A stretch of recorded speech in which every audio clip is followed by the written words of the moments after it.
Hello and I welcome you to Vigyan recharge. Dark web क्या होता है, कैसे काम करता है, पुलिस डार्क वेब को कैसे ट्रेस करती है, रेड रूम्स क्या होते हैं, सिल्क रोड क्या था, आखिर सरकार डार्क वेब का इस्तेमाल क्यों करती है, क्या इसे बंद किया जा सकता है, इसके बारे में क्या सच है और क्या अफवाह है। आइए जानते हैं इन सभी सवालों का जवाब डिटेल में। लेकिन इन सवालों के जवाब पता करने से पहले आपको ये पता होना चाहिए कि डार्क वेब कैसे पैदा हुआ। सुनिए ध्यान से। देखो 1960 में 5 आई कंट्रीज यानी कि यूके, यूएस, कनाडा, ब्रिटेन और न्यूजीलैंड, इन देशों की सीक्रेट सर्विस एजेंसीज दुनिया भर के देशों पर जासूसी करने के लिए एक एशलोन नाम के सिस्टम का इस्तेमाल कर रही थी। ये सिस्टम दुनिया के ऑलमोस्ट हर सैटेलाइट कम्युनिकेशन, फैक्स, ईमेल्स सबको मॉनिटर करने के लिए इस्तेमाल किया जा रहा था। लेकिन अमेरिका दुनिया भर के देशों पर जासूसी के लिए ही नहीं, बल्कि इस सिस्टम का इस्तेमाल अपने साथियों यानी कि 5 आइज कंट्रीज पर भी जासूसी के लिए कर रहा था। अब ये खबर लीक हो गई और इसके बाद इंटरनेशनल बरादरी में खूब तुक्के फजीते हुए। अब जैसे ही ये बात बाकी देशों को पता लगी तो उन्होंने भी अपने लिए एशलोन जैसा एक सिस्टम डेवलप करना शुरू कर दिया और ऐसा होते ही अमेरिका के जासूस बाकी देशों में पकड़े जाने लगे और केजीबी जैसी एजेंसीज को यह पता लगा कि उनके देश में कौन कहां पर बैठकर अमेरिका के लिए जासूसी कर रहा है। इसके बाद शुरू होती है अमेरिका के जासूसों की सफाई। अब अमेरिकी एजेंट्स को बचाने के लिए यूनाइटेड स्टेट्स की नेवल रिसर्च लेबोरेटरी के साइंटिस्ट पॉल माइकल जी रीड और गोल्ड श्लैंग ने टोर प्रोजेक्ट की शुरुआत करी, जिसने इंटरनेट पर की जाने वाली बातचीत और शेयर करे जा रहे डाटा को पूरी तरह से दुनिया की नजरों से छुपा दिया। लेकिन कैसे, आइए समझाता हूं। देखो, अगर सीधी कहानी सुननी है तो ऊपर दिए हुए टाइम स्टैम्प पर चले जाओ, क्योंकि अब जो मैं बताने जा रहा हूं उससे थोड़ा सा दिमाग पे जोर पड़ेगा। लेकिन अगर ये समझना है कि डार्क वेब कैसे काम करता है तो सुनो आगे। मान लो कि आप एक संस्कारी इंटरनेट प्राणी हो और आपने सोचा कि चलो यूट्यूब ओपन किया जाए। अब आपका कंप्यूटर डायरेक्टली ये नहीं जानता कि यूट्यूब का सर्वर दुनिया में किस जगह पर स्थित है, इसीलिए वो मदद मांगता है डीएनएस से। एक मिनट रुको जरा, मैं जल्दी में बताना ही भूल गया कि यहाँ पर यूट्यूब के सर्वर का क्या मतलब है। आप ऐसे मानो कि यूट्यूब एक इंटरनेट पर काम करने वाली दुकान है, जैसे आपकी फ्लिपकार्ट और अमेजोन। अब क्योंकि यूट्यूब एक बड़ी दुकान है तो इसका गोडाउन भी होगा, जैसे फ्लिपकार्ट और अमेजोन के वेयर हाउस होते हैं। अब यूट्यूब के केस में जो इसका गोडाउन है, वहाँ आपके द्वारा अपलोड की गई वीडियोस स्टोर होती हैं और ये गोडाउन ही यूट्यूब का सर्वर है। जब आप यूट्यूब की किसी वीडियो पर क्लिक करते हो तो उसका डाटा आपकी स्क्रीन पर सीधा यूट्यूब के सर्वर से ही आता है। अब यहाँ पर इंटरनेट यूट्यूब के सर्वर से डाटा को आपके कंप्यूटर तक एक डिलीवरी बॉय की तरह लाने का काम करता है। अब क्योंकि यूट्यूब बहुत बड़ा है तो उसके पास बहुत सारे गोडाउन है, यानी कि बहुत सारे सर्वर हैं। अब जो वीडियो आपने यूट्यूब से मांगी है देखने के लिए, वो जिस सर्वर पर अपलोड होगी वहीं से आपके पास आएगी। बस यही है सर्वर की कहानी। चलो वापस चलते हैं डीएनएस पर। अब आपका कंप्यूटर डायरेक्टली ये नहीं जानता कि यूट्यूब का सर्वर दुनिया में किस जगह पर स्थित है, इसीलिए वो मदद मांगता है डीएनएस से, जो इंटरनेट की फोन बुक की तरह है। जैसे आप अपनी फोन बुक में किसी का नाम सेव कर लेते हो और सिर्फ नाम सर्च करके कॉल कर देते हो, ठीक बिल्कुल वैसे ही डीएनएस का काम है छुपे हुए डिजिटल सर्वर एड्रेस को ढूंढना। डीएनएस को हर वेबसाइट का नाम और उसका कनेक्टेड सर्वर एड्रेस पता होता है। अब आपका कंप्यूटर डीएनएस से कहता है कि भाई मुझे यूट्यूब पर जाना है, जरा उसका एड्रेस बता दो, और डीएनएस तुरंत यूट्यूब का सर्वर का आईपी एड्रेस आपके कंप्यूटर को दे देता है। फिर आपका ब्राउजर उस आईपी एड्रेस से कनेक्ट करता है और आपकी स्क्रीन पर यूट्यूब लोड होना शुरू होता है। अब आपका जो आईएसपी है यानी कि इंटरनेट सर्विस प्रोवाइडर, वो चुपचाप आपकी इन सारी हरकतों पर बराबर नजर बनाए हुए है कि आप क्या कर रहे हो, कब कर रहे हो और क्या क्या कर रहे हो। यानी कि अगर आप अपनी ब्राउजर हिस्ट्री को डिलीट भी कर दोगे तो भी आपके आईएसपी को सब पता होगा कि आपने क्या क्या किया। एक उदाहरण के लिए, अगर कोई सीधा साधा बच्चा अपने स्कूल को छुट्टी ना देने पर बॉम्ब से उड़ाने की धमकी भरा मेल भेजता है तो पुलिस उस मेल से आईपी एड्रेस निकालेगी, उस आईपी एड्रेस से आपके आईएसपी का पता लगेगा, फिर पुलिस आईएसपी के कान टाइट करेगी और आपका आईएसपी तोते की तरह सब कुछ बकना शुरू कर देगा, आपका एड्रेस भी बता देगा और फिर पुलिस सीधा उस तक पहुंच जाएगी जिसने वो धमकी दी थी। अब अगर आप ये सोच रहे हो कि भाई हम तो वीपीएन का इस्तेमाल करेंगे, तो आओ वीपीएन की कहानी बता देता हूं। देखो, वीपीएन एक बुर्खा बेचने वाली दुकान की तरह है। आप जैसे ही उस दुकान के अंदर जाते हो, वो आपको बुर्खा पहनाकर दुकान के पिछले दरवाजे से निकाल देता है। यानी आपके आईएसपी को ये तो पता है कि आप वीपीएन से जुड़े थे,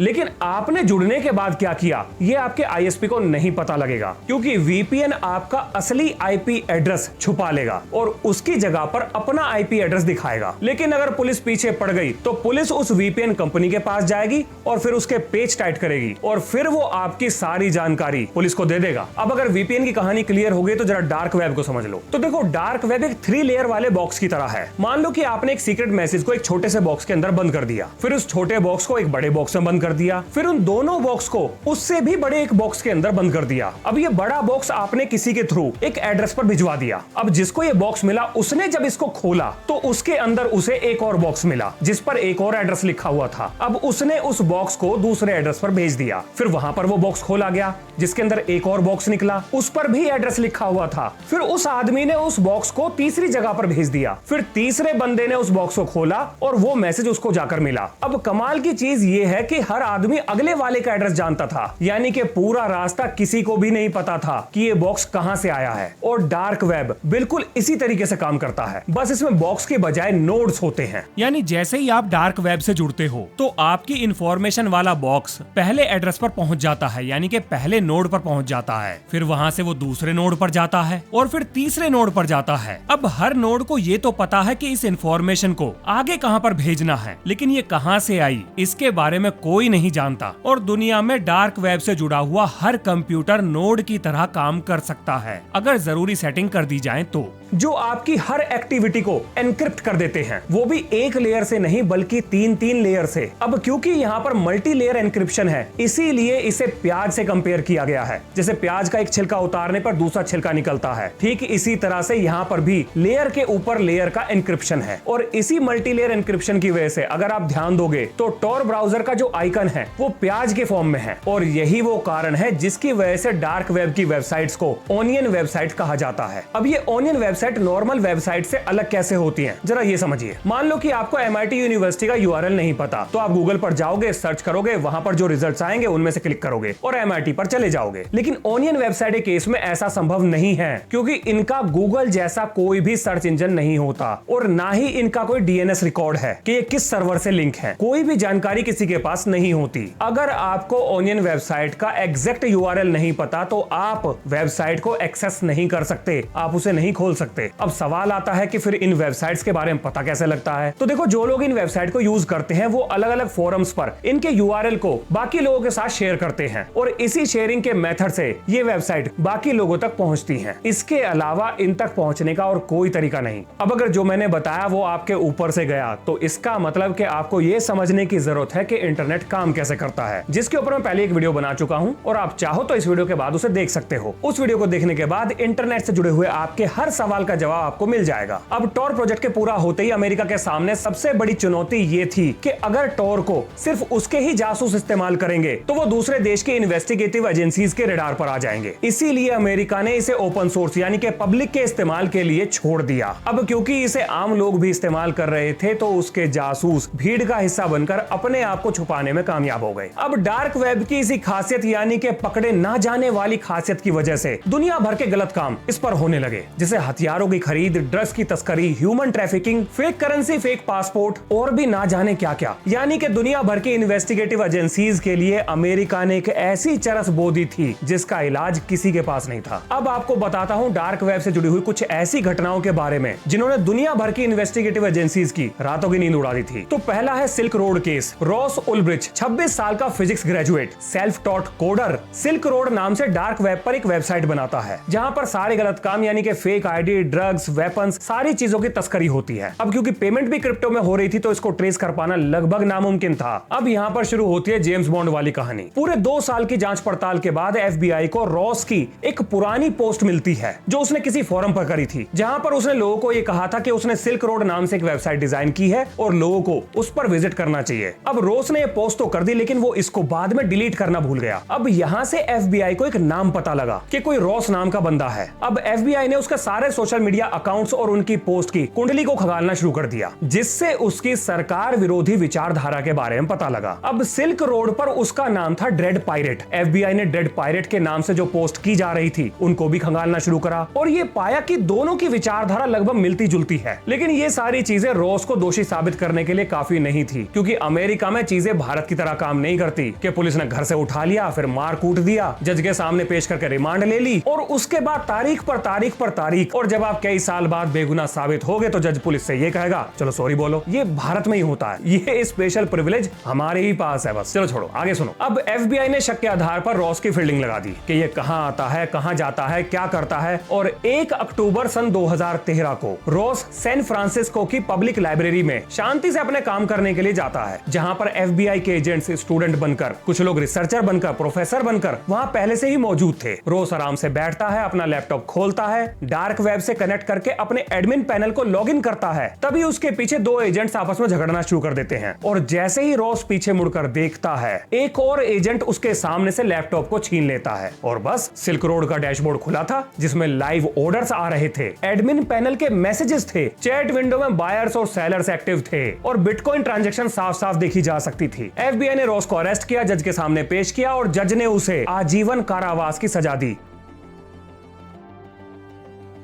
अब सिल्क रोड गिरने के बाद जो जगह खाली हुई उसको भरने आया अल्फाबे, जिसे कनाडा के 26 साल के टेक जीनियस अलेक्जेंडर कार्स ने बनाया था। हाँ, ये भाई साहब भी 26 साल के थे। अब अल्फाबे सिल्क रोड से लगभग 10 गुना बड़ा था। जहां सिल्क रोड पर 8-10 करोड़ के ट्रांजैक्शन महीने में होती थी, वो यहाँ पर एक दिन के अंदर हो रही थी। अब इसमें भी वही समस्या थी कि ये डार्क वेब पर था। मतलब FBI ने तुक्का लगाकर सिल्क रोड तो सॉल्व कर दिया, लेकिन दूसरा केस सॉल्व करना ये तो लगभग नामुमकिन था। अब इसके लिए FBI ने एक रास्ता निकाला। वो लोग खरीदार बनकर इस वेबसाइट पर गए, वहां से ड्रग्स और हैकिंग टूल खरीदे। अब जब आप कोई चीज खरीदोगे तो आपको पैसे भी देने पड़ेंगे, तो इन्होंने क्रिप्टो में पेमेंट करी। ये क्रिप्टो एक वॉलेट में गया। अब FBI उस वॉलेट पर नजर गड़ाकर बैठ गया। उन्होंने ये पता लगा लिया कि ये वॉलेट सिस्टम किस कंपनी के द्वारा ऑपरेट किया जा रहा है। अब एक दिन इस वॉलेट से बहुत सारा बिटकॉइन विड्रॉ हुआ। FBI ने ट्रांजैक्शन को ट्रेस कर लिया तो पता लगा कि किसी अलेक्जेंडर नाम के व्यक्ति ने इस वॉलेट से पैसा निकाला है, ये मतलब बिटकॉइन निकाला है। इसके अलावा अल्फाबेट के होम पेज पर एक बार एरर हो गया। मतलब कोई नया यूजर जब अपना रजिस्ट्रेशन कर रहा था तो वो रजिस्ट्रेशन लोड नहीं हो रहा था। जब पेज के सोर्स कोड को खंगाला गया तो वहां से एक ईमेल एड्रेस मिल गया। वो अकाउंट भी अलेक्जेंडर के नाम पर ही था। फिर FBI ने उसका रिवर्स मेटा डेटा को स्कैन किया तो IP एड्रेस हाथ लगा जो कि थाईलैंड का था। अब उस IP एड्रेस से ISP का पता लगा, यानी कि इंटरनेट सर्विस प्रोवाइडर का, और उस ISP से अलेक्जेंडर के घर का पता मिल गया।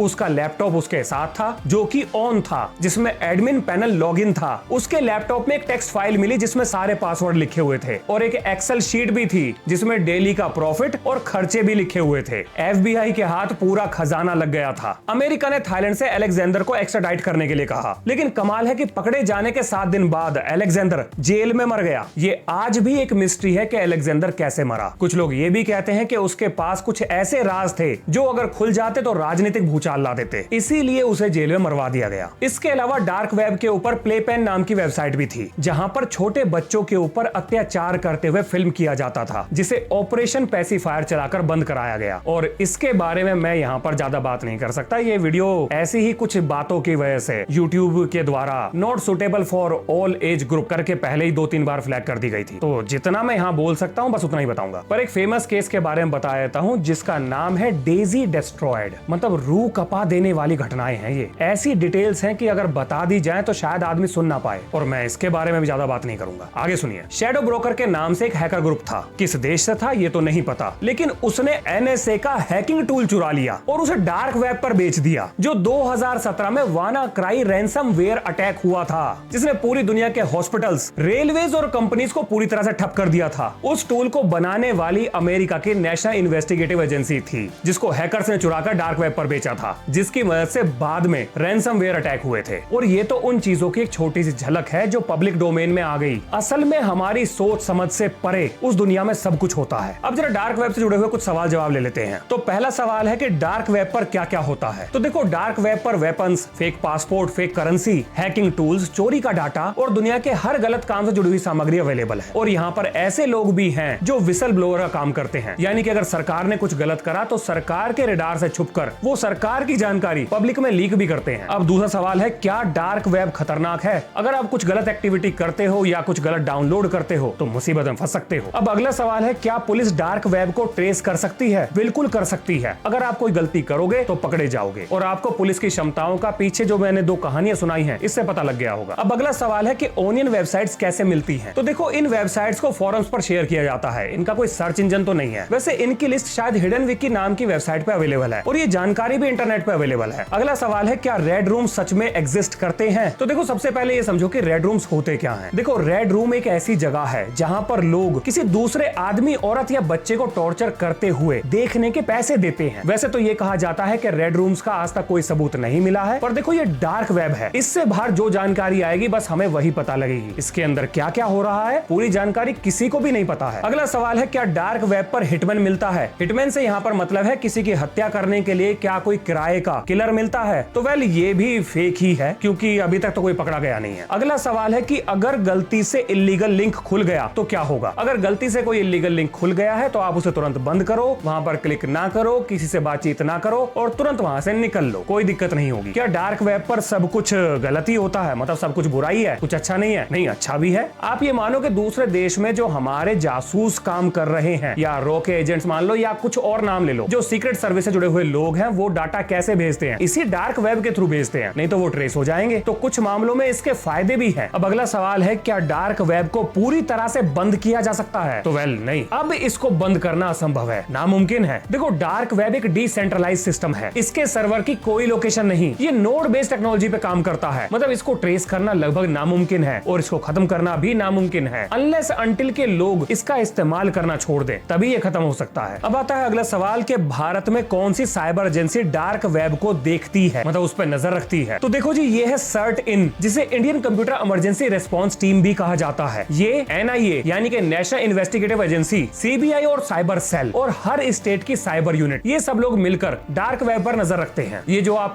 सुनते हो कि इंटेलिजेंस इनपुट मिला है, ये कहां से मिलता है? तो इनमें से कुछ डार्क वेब से और कुछ अपने जासूसों से, कुछ फोन लाइन ट्रेस करके, कुछ रेडियो सिग्नल ट्रेस करके, और भी बहुत सारे तरीके हैं जो कि आप अगर गूगल पर सर्च करोगे तो मिल जाएंगे। अब अगला सवाल आता है, क्या इंडिया में कोई डार्क वेब से अरेस्ट हुआ है? तो हाँ, हैदराबाद का जो LSD केस था, या सिम स्वैप स्कैम था, या दिल्ली ड्रग डिलीवरी का जो केस था, उसमें डार्क वेब की इन्वॉल्वमेंट पाई गई थी। अब अगला सवाल है, क्या भारत में डार्क वेब को बंद किया जा सकता है, यानी कि टॉर बेस्ड सिस्टम को बंद किया जा सकता है? तो देखो, कुछ हद तक अगर सरकार चाहे तो डार्क वेब यानी कि टॉर के जो नोड्स हैं, इनको ब्लॉक कर सकती है। अभी तक तो हमारे देश में ये हुआ नहीं है, लेकिन चाइना में हो गया है। लेकिन इसके बाद भी डार्क वेब को एक्सेस किया जा सकता है, उसके भी तरीके होते हैं, जो कि मुझे ठीक नहीं लगता कि इस वीडियो में डिस्कस करने चाहिए। तो बस आप ये मान लो कि हाँ, डार्क वेब को बंद करना लगभग नामुमकिन है, लेकिन किसी देश में अगर सरकार चाहे तो जो आम जनता है वो इतनी आसानी से डार्क वेब को इस्तेमाल नहीं कर पाएगी। अब अगला सवाल है, क्या डार्क वेब 2020 के बाद इंडिया में बहुत तेजी से बढ़ा है? तो हाँ, डार्क वेब का इस्तेमाल भारत में लॉकडाउन के समय से काफी तेजी से बढ़ा है, जिसके पीछे का कारण है क्रिप्टो में रुचि और हैकिंग में इंटरेस्ट। मतलब ये कुछ वो चीजें हैं जिनकी वजह से डार्क वेब का इस्तेमाल भारत में तेजी से बढ़ा है। अब देख लो आप, अमेरिका ने एक ऐसी चीज बना दी है जिसको वो खुद भी खत्म नहीं कर सकता। मतलब अमेरिका में 1960 में जासूसी के लिए एशलोन नाम का प्रोजेक्ट बनाया, जिसकी पोल खुलने के बाद टॉर का जन्म हुआ। टॉर मतलब द ओनियन राउटर। फिर इस अनोनिमस सिस्टम पर एक अंडरग्राउंड दुनिया क्रिएट हो गई, जहां सिल्क रोड, अल्फाबेट जैसे बाजार आ गए, जिन पर फेक आईडी, हथियार, हैकिंग टूल्स सब कुछ मिलता है। आज भारत में डार्क वेब एक साइलेंट थ्रेट बन चुका है, जिसे समझना